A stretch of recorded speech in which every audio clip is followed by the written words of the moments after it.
બાંગ્લાદેશમાં હિન્દુઓ પર થતા અત્યાચારના વિરોધમાં અમરેલીના સમસ્ત હિન્દુ સમાજ સિનિયર સિટીઝન પાર્ક ખાતે એકઠા થઈ સંતો મહંતોની હાજરીમાં વિશાળ ધર્મસભા યોજાઈ હતી, જેમાં હિન્દુઓ ઉપર બાંગ્લાદેશમાં થઈ રહેલા અત્યાચારનો વિરોધ કરાયો હતો।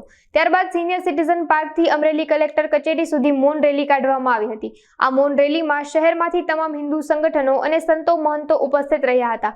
તેમજ માંગણીઓ છે કે પૂજનીય સંત ચિન્મય કૃષ્ણદાસજીને તાત્કાલિક મુક્ત કરવા પ્રયાસ કરવામાં આવે, તેમજ બાંગ્લાદેશમાં હિન્દુઓ પર થઈ રહેલા અત્યાચારને તાત્કાલિક બંધ કરાવવા સહિત સ્થિતિમાં સુધારો કરવો તેવી હિન્દુ સમાજે માંગ કરી છે।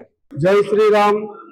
મારું નામ સુરેશભાઈ સોલંકી, આંતરરાષ્ટ્રીય હિન્દુ પરિષદ અમરેલી જિલ્લા અધ્યક્ષ તરીકે સેવા આપું છું। આજરોજ અમરેલી શહેરના તમામ હિન્દુ સમાજના જ્ઞાતિજનો સાથે મળીને અત્રે બાંગ્લાદેશમાં જે હિન્દુ સમાજ ઉપર અને હિન્દુ ધર્મના મંદિરો ઉપર જે વિધર્મીઓ દ્વારા અત્યાચાર થઈ રહ્યો છે તેમના અનુસંધાને આજરોજ સમસ્ત હિન્દુ સમાજ સાથે મળીને માનનીય કલેક્ટરશ્રીને આવેદન આપેલું છે અને આગામી દિવસોમાં બાંગ્લાદેશની અંદર તો શું પણ પૂરા ભારત દેશની અંદર હિન્દુઓની સલામતી માટે જે કાંઈ સરકારશ્રીએ કરવું પડે એવી માંગણી સાથે કલેક્ટરશ્રીને આવેદન આપેલું છે। જય શ્રી રામ।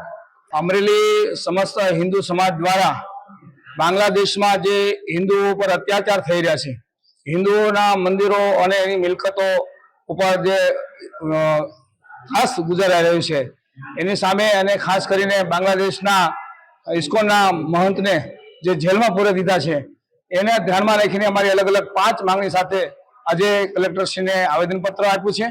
અમારી માંગણી છે કે બાંગ્લાદેશમાં હિન્દુઓ પર જે અત્યાચાર થાય છે એ ઝડપથી બંધ થવા જોઈએ, એની મિલકત, મંદિરો અને સંતોનું રક્ષણ થવું જોઈએ, આવી માંગણી સાથે આજે અમે આવેદનપત્ર આપ્યું છે।